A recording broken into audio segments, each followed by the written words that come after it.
Rubens' Massacre of the Innocents. Such an exuberant work, its detailed yet unforced, a balance that few masters achieve. I adore the way it shouts at one. It gives one life, it gives one death, it gives one suspended animation. Yeah, and notice the way the artist draws the eye to what's important without distracting from the overall focus. Would you say that this is a commission? Doubtful. Rubens' commissions were principally allegorical or mythological subjects. Of course. Chateau d'Estaing with Hunters, for example. 1637, of course. 1638. Well, perhaps we could achieve an in-house appreciation, what? A capital idea. Excellent. I say, my man. Evening, sir.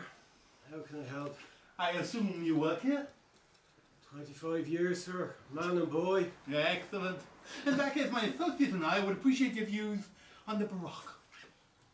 On the Rubens. If you'd be so kind. Oh, I'm not really a Baroque man, sir. More Renaissance. But you've gathered a lifetime experience. Pray, grant us the benefit of your considered expertise. Well, if you put it like that. Excellent.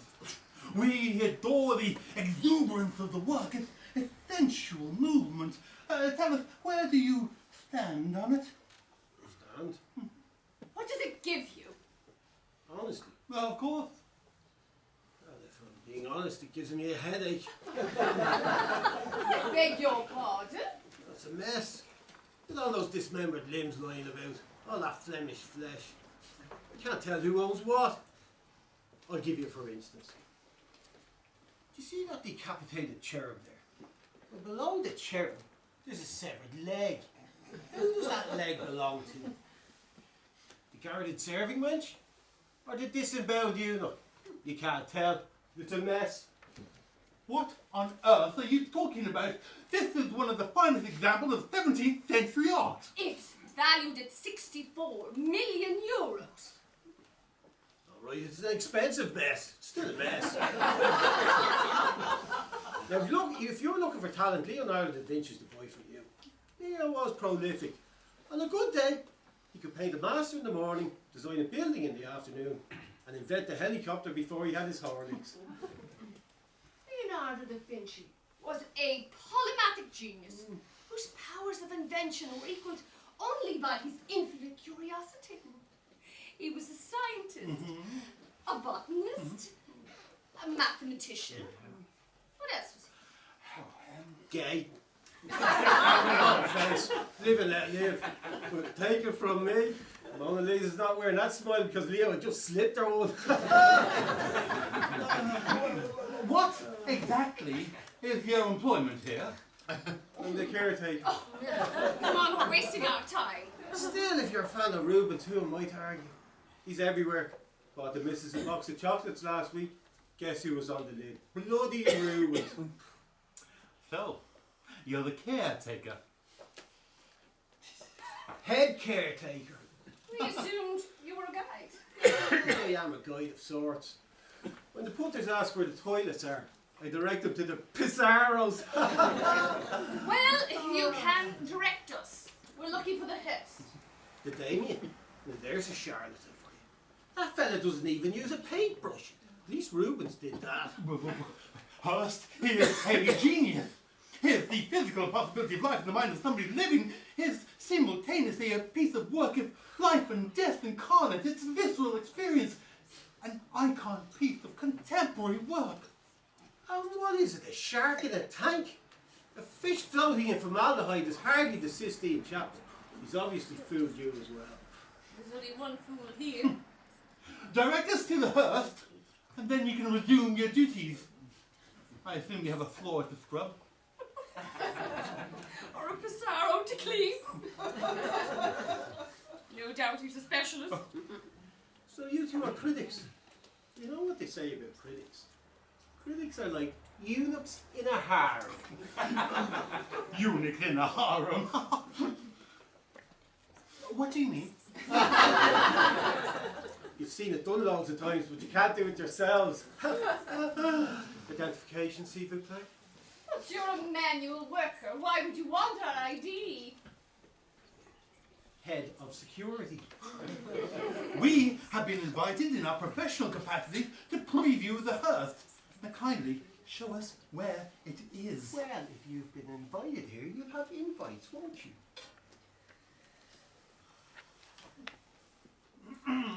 You are cordially invited to a private viewing of the new Damon Hirst in the Waitrose wing at 8 p.m. on Monday, the 1st of April. April Fool's Day. That figures. Now, show us where the Waitrose wing is. Well, the best way is out that door. Turn left and you'll come to the Tesco Terrace. Hang a left at the terrace, then you'll hit the Aldi atrium. Cross the atrium and you'll come to the Morrison Murals. Turn left at the murals and you're there. That describes a circle. Correct. We'd return here. Correct. So, we're in the Waitrose wing. There is no flies on you, critics. I've had enough of this. Where is the Hearst? It's in the corner. Past the lesbians. Past the what? The Van Dykes. Oh, for God's sake.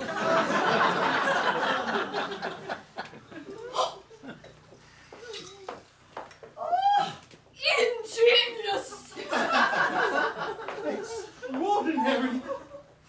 At once I'm both victim and viewer. Oh, notice how the brush isolates the image while still maintaining a sensible distance from the bucket. And how it identifies a glove without isolating it, affording it space whilst remaining dimensionally constant. Don't tell me. The bucket's half empty. Naturally. Oh, this isn't just art, it's groundbreaking theatre. It's looked back in anger. It's waiting for the door. I have the title. Labour with an angry countenance. Am I correct? Oh, let me have a little look here. Oh, it's Sans Tickler. Brilliant! The confidence. The audacity! Yeah, I'm definitely going to award this eternal prize. Definitely getting the turn. Would you like to know what I'm getting? I can't begin to imagine. No, please, enlighten us. This should be choice. Well, speaking as a layman, I would say that the conscious act of addressing the carbonic senses with regard to the overall structure enables the installation to achieve complete artistic immersion. Therefore, its conceptual audacity coupled with its inherent disregard for platonic imagery kindles the iPad to a level in which sustainable involvement to create a classic magnum and multiplying experience. Wouldn't you agree? Absolutely. Wouldn't you? Oh, yeah. Indeed. Right, I rest my case. Tea break's over, excusez-moi. You can't do that, that's sacrilege. What are you doing, man? Collected my gear. Have to clean the Pizarros. After all, I am a specialist.